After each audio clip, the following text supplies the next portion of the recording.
Il y a quelques mois, l'une de mes grandes sœurs dans la foi m'a fait remarquer quelque chose pour m'encourager et aujourd'hui je viens le partager avec vous parce que je pense que ça peut encourager quelqu'un d'autre. Est-ce que vous avez remarqué que quand le Dieu de la Bible se présente à Moïse, il se présente comme le Dieu d'Abraham, le Dieu d'Isaac et le Dieu de Jacob? Il n'a pas dit Abraham, le nom de l'homme.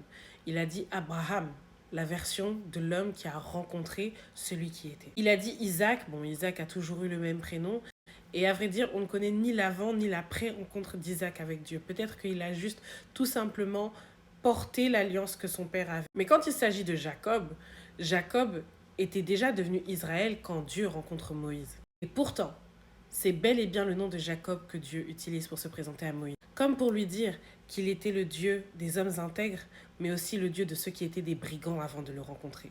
Il est le Dieu des Juifs, mais il est aussi le Dieu des non-Juifs. Il est le Dieu de ceux qui sont versés dans la Torah et qui ont été enseignés dans la synagogue, mais aussi le Dieu de ceux qui ne sont que de simples pécheurs. Il est le Dieu de ceux qui savent prier en langue pendant 5 heures et le Dieu de ceux qui ne savent dire qu'une phrase pour prier. Il est le Dieu de ceux qui ont lu leur Bible au moins 5 fois et le Dieu de ceux qui la découvrent à peine.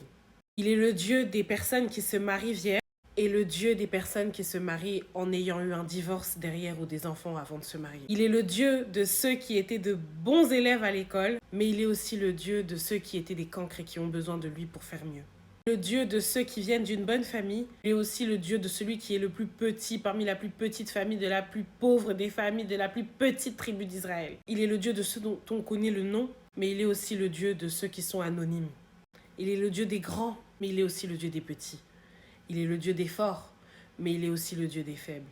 Et donc, j'aimerais encourager quelqu'un par cette vidéo. Ne te compare pas à ceux qui semblent avoir le bon CV, à ceux qui semblent avoir les qualifications, à ceux qui semblent avoir le bon parcours. Parce que quand la grâce de Dieu te qualifie, ça ne dépend pas de ce que tu as fait ou pas. Ça dépend de qui te choisit. Tu es le choix du roi et la grâce te localise.